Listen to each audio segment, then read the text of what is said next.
ये चैप्टर बहुत ज्यादा सिमिलर है डिमांड के। ठीक है। तो बच्चे सप्लाई क्या होता है? सप्लाई होती है क्वांटिटी ऑफ कमोडिटी, मतलब कोई भी सामान जो कि एक सप्लायर या सेलर विलिंग है और एबल है। क्या है? विलिंग है, बेचना चाहता है, और उसके पास उतनी रिसोर्सेज भी, एबल भी है to sell in the market. ठीक है, एट डिफरेंट प्रिवेलिंग प्राइसेस। ठीक है, over a period of time. So अगर over a period of time है तो again supply is a flow concept. Supply is a flow concept. ठीक है। फिर इसमें वही बात आ जाती है, क्वांटिटी सप्लाइड। क्वांटिटी सप्लाइड क्या होती है? Only at a particular price. जब हम एक पर्टिकुलर प्राइस के बारे में बात करते हैं कि 5 रुपए में एक सेलर 500 यूनिट सेल करने के लिए रेडी है over a period of time या over one day, a week, a month, a year, so that is what quantity supplied. Supply क्या है? डिफरेंट प्राइसेस पे डिफरेंट क्वांटिटीज जितनी वो सेल करना चाहते हैं। सो यहाँ पे बच्चे जैसे डिमांड में लॉ ऑफ डिमांड अप्लाई करता था, यहाँ पे लॉ ऑफ सप्लाई अप्लाई करता है, जो कि कहता है कि जैसे जैसे प्राइस बढ़ता है, क्योंकि हम क्या है? प्रोड्यूसर्स हैं, हम क्या है? सेलर्स हैं, प्रोड्यूसर्स हैं, तो हम क्या करना चाहेंगे? अपना profit maximize. Main objective of a producer is to maximize the profits. So how do you maximize the profit when there is a lot of gap between selling price and cost price? जितना ज्यादा दोनों के बीच का difference होगा, obviously supply selling price being more and cost price being less, तो हमारे पास क्या होगा? प्रॉफिट्स उतने ज्यादा होंगे. तो obviously when the price is more, the producer और द सप्लायर और the seller is going to supply more, and vice versa. So obviously the law of supply states that there is a positive or a direct relationship between price of a commodity and its quantity supplied. ठीक है जी. So start करते हैं. Supply क्या है? Amount of goods and services that the producer is willing and able to offer in the market at various prices during a given period of time. So again first MCQ that can be asked this, कि तो वही है, ability वगैरह तो है ही, but is it a flow concept और a stock concept? तो answer is it is a flow concept. ठीक है. नेक्स्ट एग्जाम्पल वही है कि 10 रुपए पे एक आईफोन बेचेगा और 1000 रुपए में 10 आईफोन बेचेगा.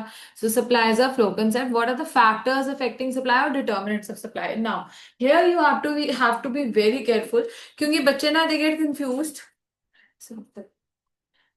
Kids they get very confused between the factors and determinants of demand and or of supply. ठीक है. तो देखो जी, अगर बात करें,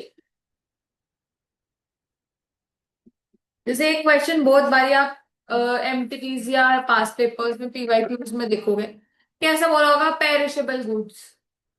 अरे देखो, पेरिशेबल, हम तो बायर है ना, हमने तो बाय कर लिया होगा, हमें क्या टेंशन है? कि नहीं, हम तो कंज्यूम कर रहे होंगे. तो टेंशन किसकी होगी पेरिशेबल गुड्स को? सेलर की. Exactly exactly. मतलब जिसे कह लो फार्मर हो गया यूजुअली. ठीक है. या पेरिशेबल गुड्स के केस में, तो उस केस में सप्लाई क्या हो जाएगी? इनइलास्टिक हो जाएगी. सप्लाई क्या हो जाएगी? इनइलास्टिक, क्योंकि उसको उस प्राइस पे बेचना ही पड़ेगा मार्केट में, नहीं तो गल जाएगा सामान. ठीक है. तो डिटर्मिनेंट्स को थोड़े खुले दिमाग से सोचेंगे कि आप सप्लायर हैं कि आप बायर हैं, उसके अकॉर्डिंगली वो सप्लाई का डिटर्मिनेंट बनेगा, क्या वो डिमांड बनेगा. क्लियर है? तो स्टार्ट करने वाली हूँ. First is price of the commodity. So as we learn earlier, law of supply applies here. That means higher the price, more the supply, lower the price, less supply. ठीक है. So producer is willing and able to supply more at higher prices. Why? Because profit maximize करना चाहते हैं. Clear? Next ये मैंने example दिया वजह से, सपोज सेलिंग प्राइस पहले 10 रुपए था, 8 रुपए मेरी कॉस्ट प्राइस है, तो प्रॉफिट कितना था? 2. अगर सेलिंग प्राइस 12 है, given the cost of production is constant, cost price is constant, so what is the profit now? 4. So obviously मैं किस पे ज्यादा सप्लाई करना चाहूंगी? 12 रुपए पे, क्योंकि इसमें मुझे प्रॉफिट ज्यादा मिल रहा है. Second is price of related goods, comparative competitive goods कह लो, जो भी है. सो ये जो है यहाँ पे सब्स्टिट्यूट और कॉम्प्लीमेंट्री की कहानी नहीं पढ़ेंगे, इसको छोड़ देंगे. ठीक है. ये क्या ब्लंडर है, मतलब कि ये है कि आप लगाओ कि ये डिमांड के चैप्टर का है, उसमें हमने पढ़ लिया, सप्लाई के साथ इसका कोई लेना देना नहीं. सिंपल. सप्लाई में आप कहेंगे कि अगर price of related good, if the price of related good increases. अब मैं क्या हूं? मैं जी पहले सोचो कि मैं पहले विमेन गारमेंट जो है वो सप्लाई करती थी. ठीक है, पर उसमें मुझे प्रॉफिट मार्जिन ना ज्यादा नहीं होता था। लेकिन अब मुझे पता चला, अरे यार बच्चों के एपरल्स में तो बहुत ज्यादा वो है, प्रॉफिट है, तो मैं क्या करूंगी, I will shift to the other good और related good which gives me more profit, simple. ठीक बात है। सो अगर if the price of the related good is more, I will be producing more of related good and less of my own good. Clear? इसमें बस इतना ही समझना है।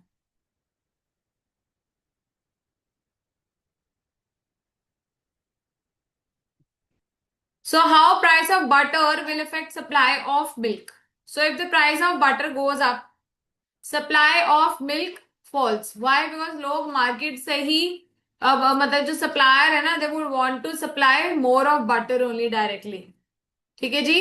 सो again there is an inverse relationship, simple आपने बस याद क्या रखना है, in case of related goods, अगर प्राइस क्या है, जिस भी अगर मेरे रिलेटेड गुड का ज्यादा है, तो मैं क्या करूंगी, I will obviously be going into the sale of what, related good and own commodity का। Clear? Next is cost of factor of production या कॉस्ट ऑफ प्रोडक्शन, कुछ भी कह सकते हो। सो बच्चे उस केस में, बच्चे अगर कॉस्ट ऑफ प्रोडक्शन बढ़ जाए, सेलिंग प्राइस अब क्या है, सेम है, selling price is still the same, 10 rupees. Now what if earlier you were producing the same good at 8 and you were getting a profit of 2? Now say suppose your again sell price is 10, but the cost of production is now risen to 9, profit कम हो गया।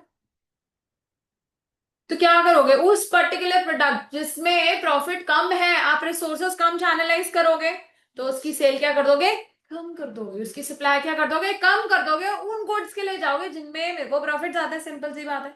सो अगर cost of production कम हो जाती है तो हम supply ज्यादा करते हैं, कॉस्ट ऑफ प्रोडक्शन ज्यादा हो जाती है तो हम सप्लाई को कम कर देते हैं। ठीक है।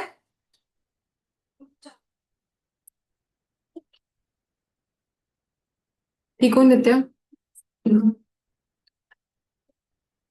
Now next is technology. बच्चे if you use technology which is advanced or new technology है, ठीक है, कोई भी मशीन है जो कि नई है, बेहतरीन है, modernized है, so what happens to the cost of production? It goes down. Yes or no? Cost of production fall हो जाती है, cost of production fall हो जाती है तो profits rise हो जाते हैं। लेकिन अगर मैं obsolete technology यूज करूं, ऑब्सोलीट मतलब आउटडेटेड है, खराब है, वियर एंड टियर है, उतनी प्रोडक्शन नहीं कर पा रही जितने की होनी चाहिए, so what will happen, my cost of production will rise. What if the cost of production rises, then obviously there will be less profit, so therefore supply will be. Clear है? यहां तक तो बच्चों को परेशानी होती नहीं, क्योंकि तो डायरेक्टली पता ही चल रहा है कि सप्लाई से रिलेटेड क्वेश्चन है। नेक्स्ट इज एक्साइज ड्यूटी, या कोई भी टैक्स लगा लो, सिंपल, जरूरी नहीं सिर्फ एक्साइज ड्यूटी, एक्साइज इसलिए बोला जो प्रोडक्शन पे। What if the taxes go up? अगर टैक्स बढ़ जाता है, देखो टेक्निकली तो एक्साइज ड्यूटी ही देगा सप्लायर, जीएसटी तो हम कस्टमर से ले लेते हैं ना। तो बच्चे अगर if the tax on production goes up, it adds to the cost of production, yes और no guys? If the cost of production is more, what happens, supply will be less. But if there are more subsidies, अब जो producer है उसको subsidies मिल रही है बढ़िया, cost of production fall, ठीक है, तो कॉस्ट ऑफ प्रोडक्शन कम हो गई तो सप्लाई ज्यादा हो जाएगी। आ रहा है बच्चे समझ? सब्सिडी भी मैंने समझा दिया। Number of firms, very simple बच्चे, earlier it was just me who was supplying some particular X product. Say suppose I was the sole supplier of product X in the market, so obviously supplier was whatever I was supplying. Now there are other 10 suppliers of the same product X in the market. What happens to the supply? Supply will obviously rise. If there are less suppliers, then supply will fall. Very good. So different factors make up the supply function. Supply of X is a function of price of X, prices of related good, then excise duty कह लो या tax जो भी कह लो, subsidy हो गया, then number of suppliers in the market and factor, ये जो cost of factor of production COP जिसको बोलते हैं, ठीक है, cost of production. Clear? सो ये जो डिटर्मिनेंट्स है उसी का तो फंक्शन है ना, ये उसी का तो फंक्शन है। तो एक चीज दोबारा से मैं बता देती हूँ, जब भी हम किसी भी फंक्शन की बात करते हैं, कॉस्ट फंक्शन, प्रोडक्शन फंक्शन पढ़ेंगे आगे, फिर अभी हम सप्लाई फंक्शन कर रहे हैं, पहले हमने डिमांड फंक्शन किया। So it is always a functional relationship, मैंने डिमांड वाले चैप्टर में बताया था। सो ये क्या होता है, they are the functional relationships, ठीक है ना। ये तो बताएगा ना, हाउ डज डिमांड और सप्लाई और the cost of the production functions. Clear? The law of supply we've already discussed. Law of supply states that other things being constant, या फिर other things being equal, या ceteris paribus, the supply of the commodity X rises with the rise in the price of the commodity X. ठीक है? Other factors being what? Constant. So what changes? Only the supply. Supply changes because of changing own price. ठीक है जी? own price की वजह से बाकी सारी चीजें constant. So law of supply again, like law of demand, is a qualitative concept. Why? Because it will just tell you the direction. But what is quantitative? The elasticity of supply, just like elasticity of demand. ठीक बात? क्योंकि वो degree बताएगा ना, amount बताएगा कि हाँ जी इतना इतना। तो जब डिग्री पता चलती है तो वो क्वांटिटेटिव हो जाता है। जब हम सिर्फ डायरेक्शंस की बात करते हैं, positive, negative, increase, decrease, whatsoever, so that is just direction and a qualitative concept. Clear? Now very simple. What is supply schedule? What is supply cost? So supply schedule क्या है? It is a tabular representation या presentation of different quantities of a commodity which a seller is willing and able to supply at different prevailing prices in the market over a period of time. So वो क्या tabular है? जो definition हमने supply की पढ़ी उसमें बस tabular add कर दो। जब हम ग्राफ की बात करते हैं, ग्राफिकल रिप्रेजेंटेशन में कर्व बनाते हैं 11वीं से, सो ये क्या है, ग्राफिकल रिप्रेजेंटेशन, जिसको हम सप्लाई कर्व कहते हैं। ठीक है, सो supply curve is a graphical representation of different quantities of a commodity which can be supplied at different prices over a period. So again, what is the slope of the supply curve? It is positive. ठीक है, upward sloping, direct या positive supply. Now what is saying, movement happens in the movement happens because of own price of the commodity. So obviously law of supply will apply here. बाकी सारी चीजें हम कहते हैं constant. सिर्फ क्या change होगा? Only the own price of the commodity changes. So with the rise in the price, supply also rises. The fall in price, supply also falls. That is move. Shift क्या है? Because of other factors other than own price of the commodity. If the supply either increases or it falls, it is shift. It is shift. Clear? So obviously law of supply will not apply.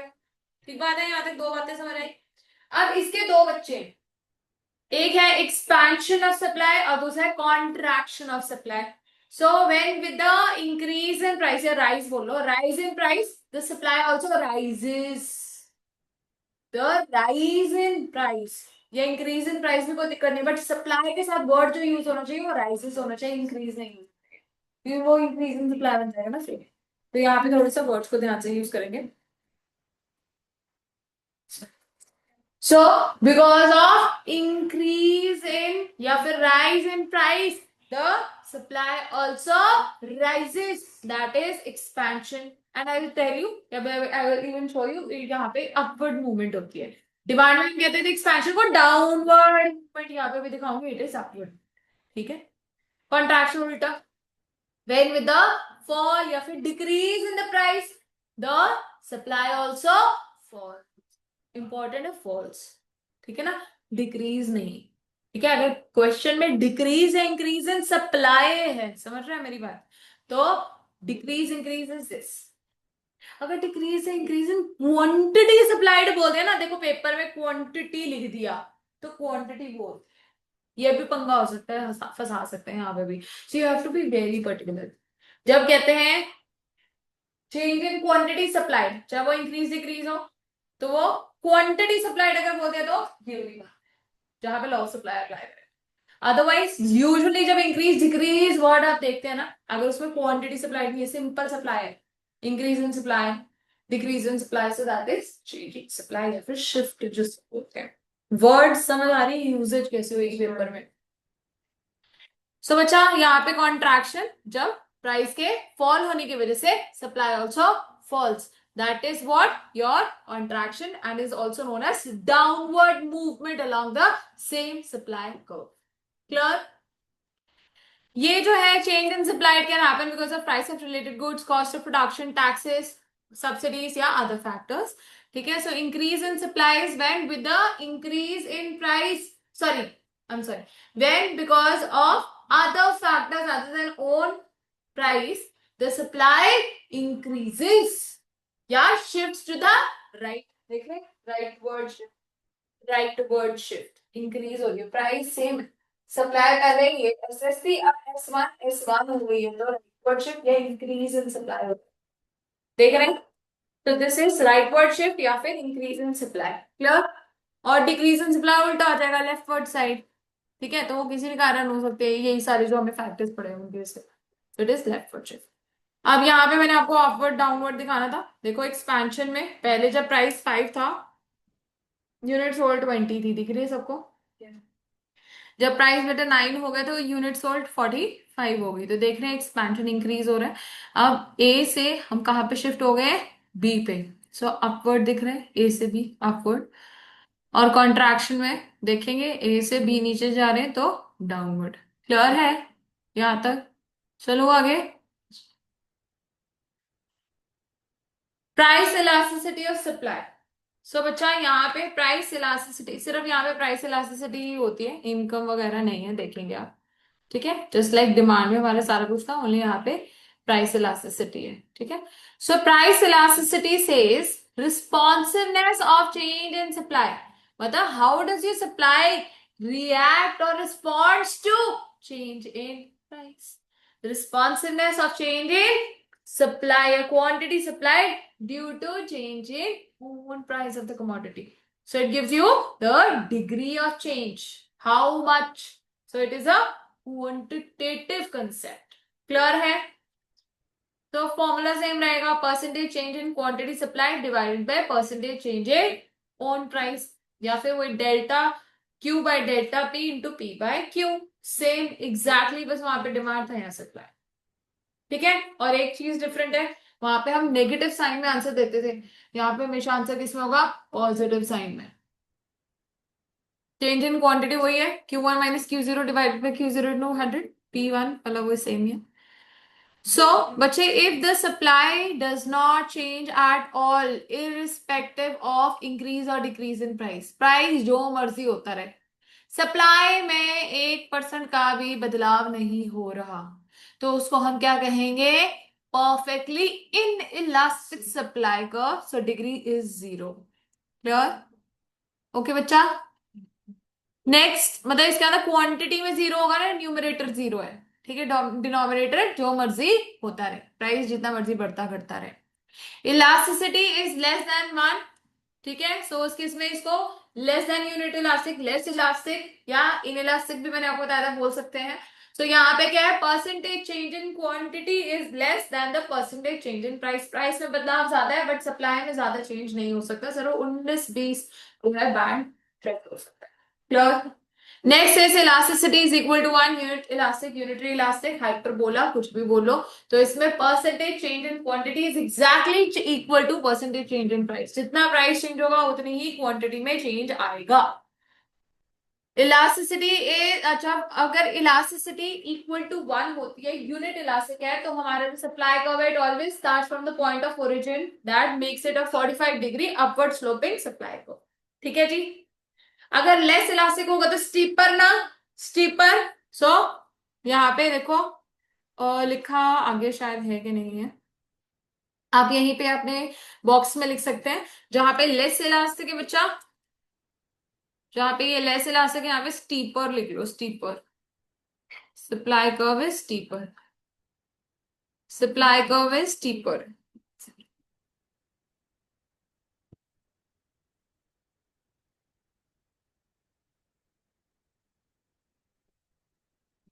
Steeper supply curve कैसे मंजिल?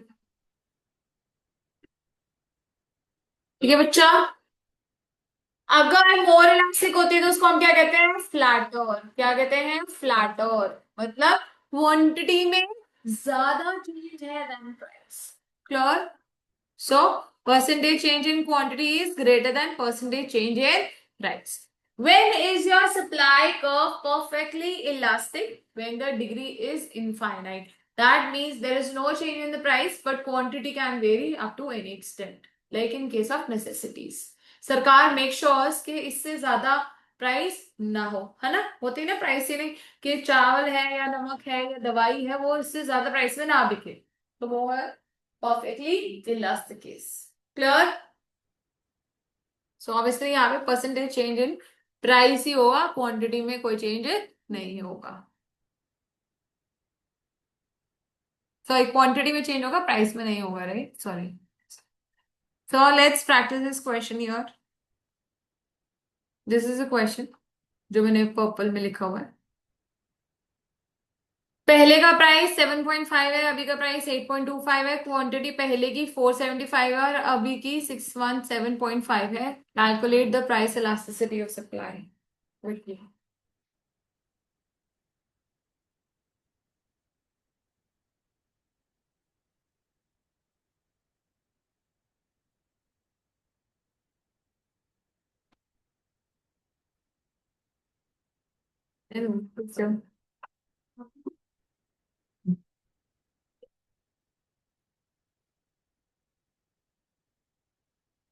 फटाफट से बच्चे, these calculations should be on your calculator only. फटाफट, you know the formula. The formula is delta Q. So what is the change? 617.5 minus 475 divided by 8.25 divided by 7.5 into 7.5 divided by 475. जल्दी करो।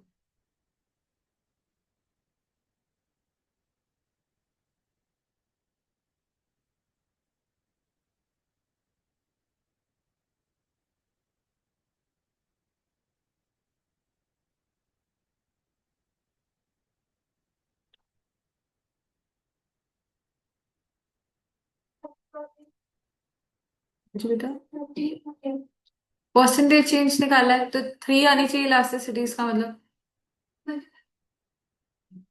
नहीं 3 आएगा ना बेटा, मल्टीप्लाई बाय 100 क्यों होगा, कि वो परसेंटेज है ऑलरेडी। हाँ तो ठीक है, 3 आया ना आंसर, वही तो कह रही हूँ।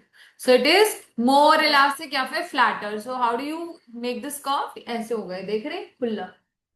स्टीपर इस तरीके का होता है, ये इधर मतलब मोर टुवर्ड्स योर नीचे वाली एक्सेस। ठीक है ना, clear?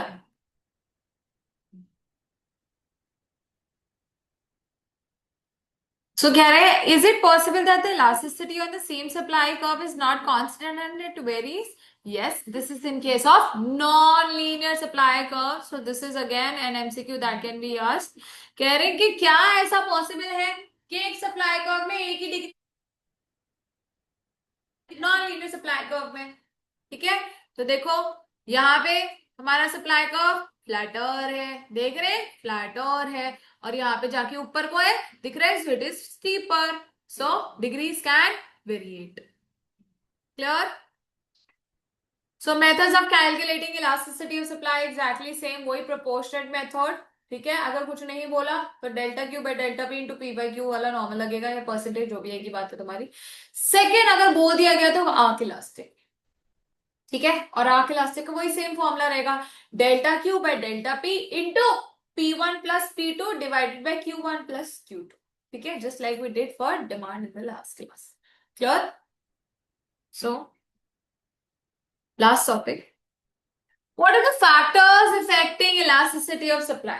First of all, if it is elasticity का मतलब क्या है, अगर flexible है, that means supply can change or vary to any extent। ठीक है, inelastic या फिर हम जिसको not flexible कह रहे हैं, that means जहाँ पे elasticity we cannot change, just like मैंने example दिया था कि this you cannot stretch।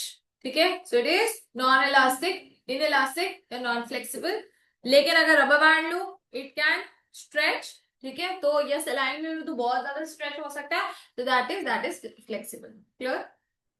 आओ अब सबसे पहला टाइम पीरियड। फैक्टर्स अफेक्टिंग कर रहे हैं टाइम पीरियड। बच्चे अगर बहुत छोटा टाइम पीरियड है, मैं अभी कहूँ अभी खड़े पैर मुझे आपसे डिलीवरी चाहिए, so is it possible? No, you will say कि मेरे पास जितना सामान है मैं तो उससे ज्यादा दे ही नहीं सकती। So in short period your elasticity is less than 1 usually, मतलब हम इन इलास्टिक बोले, ठीक है। अगर लॉन्ग टाइम पीरियड में आपको 1 साल दे दूं, 2 महीने दे दूं, 5 महीने दे दूं, मतलब डिपेंड करता है, तो बच्चे वहां पे elasticity will be more than 1, ठीक है। Second is expected cost of production. बच्चे if I anticipate a future rise in the cost of the product, ठीक है, मुझे ऐसा लग रहा है कि अब ना कॉस्ट ऑफ प्रोडक्शन बढ़ने वाली है, so I will produce more today and supply more today, है ना, याद है ना, क्योंकि अभी कॉस्ट ऑफ प्रोडक्शन कम है। लेकिन if I anticipate a fall in the cost of production tomorrow, then I will defer the supply today and produce tomorrow only, फिर सस्ता मिलेगा, हाँ या नहीं?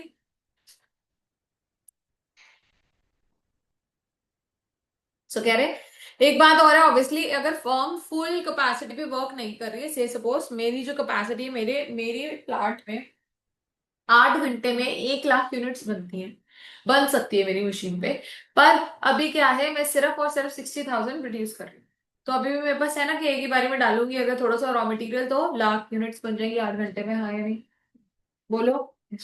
तो अगर फुल कैपेसिटी में नहीं कर रही तो इलास्टिसिटी ज्यादा है ना, हाँ या नहीं? लेकिन ऑलरेडी अगर फुल कैपेसिटी पे ही काम कर रही है, एक की 1 लाख यूनिट्स बना रही है, तो क्या मैं ज्यादा प्रोड्यूस कर सकती हूँ? No, then that case elasticity will be inelastic, ठीक है Simran, Bhumi, Vishwakarma. Availability of raw material, अगर मेरे को यार हर जगह से खड़े पे रॉ मटेरियल इजीली मिल जाता है, कोई दिक्कत ही नहीं है, मेरे को कहीं से परेशानी लेने की जरूरत नहीं है, तो इलास्टिसिटी ज्यादा होगी ना, मैं जब मर्जी चाहूँ ज्यादा प्रोड्यूस कर सकती हूँ, जब मर्जी चाहूँ कम प्रोड्यूस कर सकती हूँ। लेकिन अगर रॉ मटेरियल जो बड़ी मुश्किल से प्रोक्योर कर पाती हूँ मैं, और एक बार ये आ गया तो मेरे को वो भी डर है कि खराब ना हो जाए दोबारा से, अब ये ना हो मैं वापस भी कैसे भेजूंगी, देन मेरे को उतनी ही प्रोडक्शन या सप्लाई करनी पड़ेगी, हाँ या नहीं? So obviously elasticity will be less elastic, ठीक है बच्चा। ईज ऑफ फैक्टर सब्स्टिट्यूशन, देखो अगर पहले क्या ना, मेरे को कोई फर्क नहीं है मशीन काम करे या इंसान काम करे, ठीक है, कोई भी मशीन की जगह काम लेबर कर सकता है, वैसा वर्षा काम, तो बच्चे उस केस में इलास्टिसिटी ज्यादा होगी ना, मैं जब मर्जी अपनी मर्जी से कम घट कर सकती हूँ इलास्टिसिटी, मतलब production.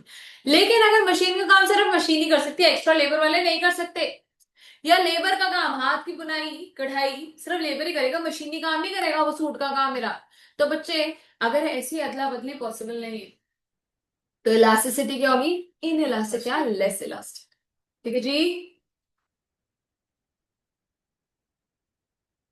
Mobility of factors, if the factors of production can easily shift from one place to another, then obviously elasticity will be more than one.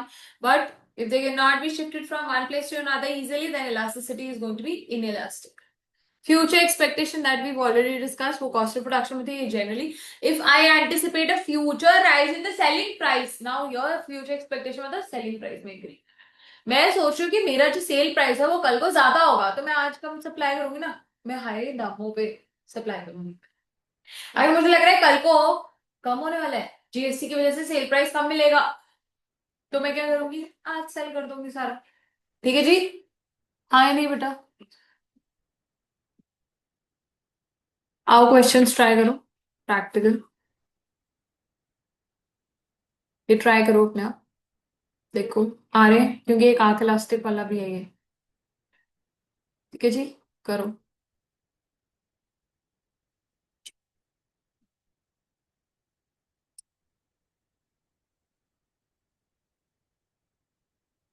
कि मैं कराऊँ, खुद ट्राई करोगे, कैसे करोगे बताओ, करो। अच्छा,